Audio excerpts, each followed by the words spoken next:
పిల్లల్లో వినికిడి సమస్యకి రకరకాల కారణాలుంటాయి. అంటే ముందుగా మనకి బిడ్డ పుట్టిన దగ్గర నుంచి, పుట్టినప్పటి నుంచి ఉండే వినికిడి లోపం ఒక రకంగా ఉంటుంది.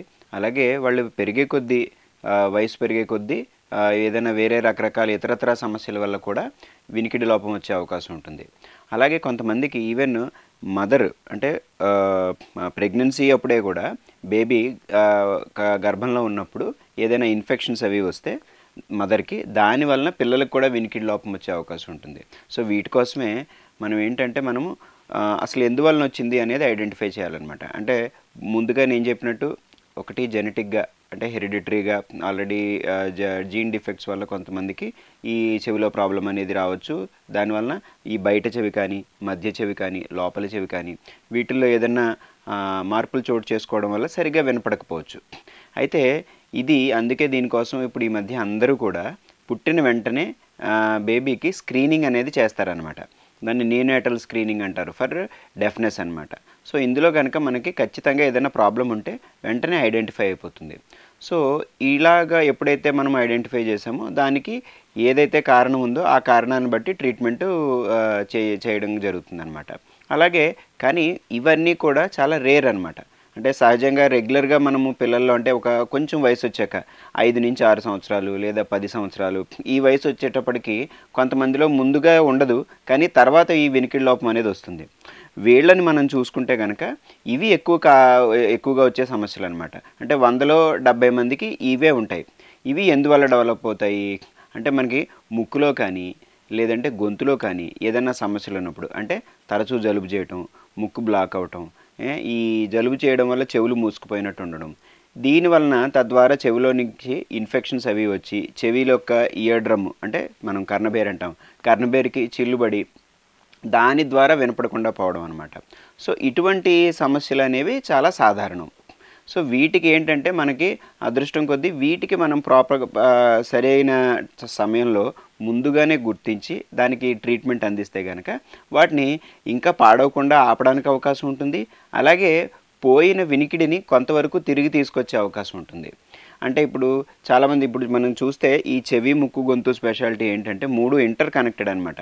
అంటే అన్నీ ఒకదానికొకటి కనెక్ట్ అయి ఉంటాయి. ఒక దాంట్లో సమస్య వస్తే ఇంకొక దాంట్లో మనకు కనపడుతూ ఉంటుంది. చాలామంది అడుగుతారు, ఇదే మాకు ముక్కు ప్రాబ్లం వచ్చిందండి, ఇది చెవి ప్రాబ్లం వచ్చినప్పుడు ముక్కులో ప్రాబ్లం ఉంది, దానివల్లనే చెవికి ఇబ్బంది వచ్చిందని చెప్పారు, అసలు ముక్కుకి చెవికి సంబంధం ఏంటండి అని అడుగుతారు.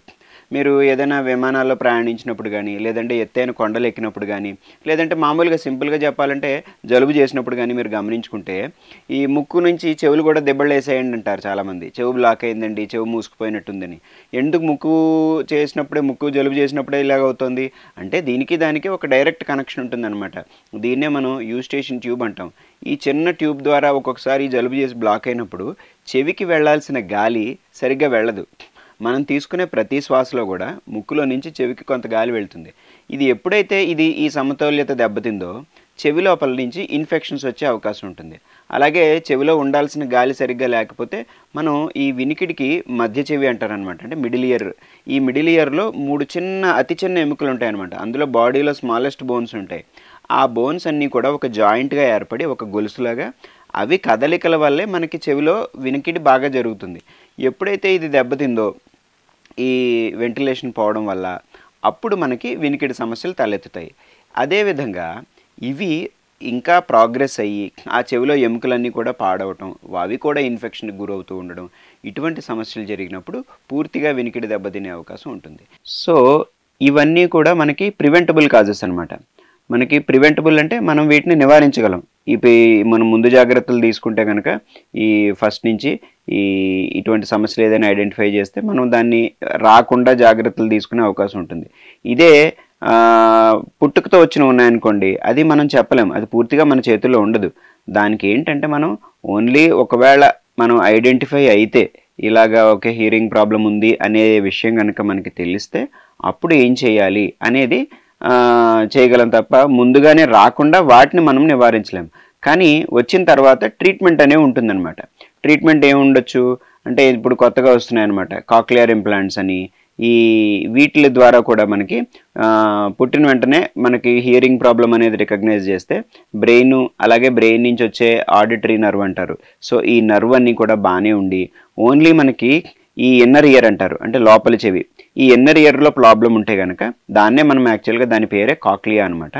సో ఈ కాక్లియాలో ప్రాబ్లం వచ్చినప్పుడు దానికి రీప్లేస్మెంట్గా ఒక ఆర్టిఫిషియల్ కాక్లియాని పెడతారు. దీన్నే మనం కాక్లియర్ ఇంప్లాంటేషన్ అంటాం. సో ఇది సంవత్సరం వయసు దాటిన తర్వాత, సంవత్సరం 6 నెలలకి కూడా కొంతమంది చేస్తారు సర్జరీ. కానీ ఎంత ఎర్లీగా వీలైతే అంత ఎర్లీగా ఈ సర్జరీని సజెస్ట్ చేస్తారనమాట. సో ఈ కారణాల్లో మనము ఈ చెవి వినపడకపోవడంలో ఇంకా ఒకటి ముఖ్యంగా చెప్పుకోవాల్సిన విషయాలు ఏంటంటే, సింపుల్గా దెబ్బ తగలడం అనేది ఒకటి ఉంటుంది. అంటే స్కూల్లో పిల్లలు ఆడుకుంటూనో ఒకరిని ఒకరు ఏదైనా గబుక్కుని దెబ్బ తగిలి చేతితోటి గట్టిగా చెవి మీద కొట్టినా సరే ఒక్కొక్కసారి ఇయర్ డ్రమ్ అనేది చాలా పల్చగా ఉంటుంది అనమాట, ఒక చిన్న కాగితం పొరలా ఉంటుంది. సో అది పగిలి దాని ద్వారా చెవి వినపడకపోవడం ఇటువంటివి కూడా ఉంటాయి.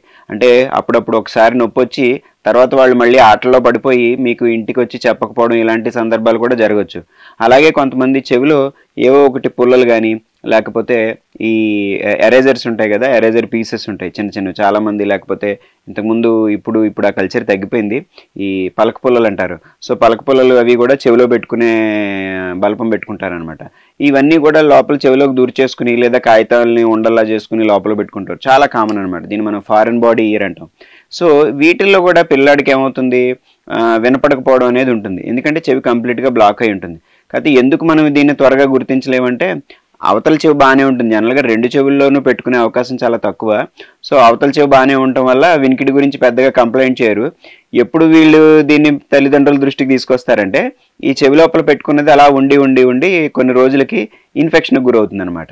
దాని నుంచి కొంచెం చీమి పట్టడం కానీ లేదా నొప్పి రావటం కానీ ఇటువంటి సమస్యలు ఏదైనా వచ్చినప్పుడు అప్పుడు తల్లిదండ్రుల దృష్టికి తీసుకొస్తే వాళ్ళు మనకి డాక్టర్కి తీసుకొచ్చినప్పుడు వాళ్ళు చూసి ఓకే ఇట్లా జరిగిందని చెప్పి ఐడెంటిఫై చేయగలుగుతారు.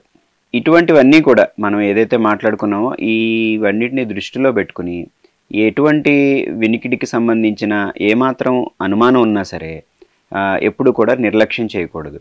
వెంటనే డాక్టర్ని సంప్రదించి అసలు వినికిడి లోపం ఉందా లేదా, ఎందుకంటే కొన్ని సందర్భాల్లో పిల్లల్లో ఏదైనా మానసికపరమైన ఇబ్బందులు ఉన్నప్పుడు కూడా ఈ వినికిడి లోపం ఉన్నట్టు అనిపిస్తుంది లేకపోయినా సరే, అంటే వాళ్ళు సరిగా దానికి అటెన్షన్ పే చేయకపోవడం అంటారనమాట. వాళ్ళు మనం చెప్పే దృష్టి దాని మీద పెట్టకపోయినా కూడా వినపడదు. సో అదా అనేది మనము పూర్తిగా డెసిషన్ ఏది తీసుకోవాలి, ఇది ఏంటి అనేది గుర్తించాలంటే మనంతటా మనముగా పూర్తిగా చేయలేము. కాబట్టి ఖచ్చితంగా డాక్టర్ని సంప్రదించి ఒక ఈఎన్టీ డాక్టర్ని కలిసి మీరు దానికి తగ్గ సలహాలు ట్రీట్మెంట్ తీసుకోవాల్సి ఉంటుంది.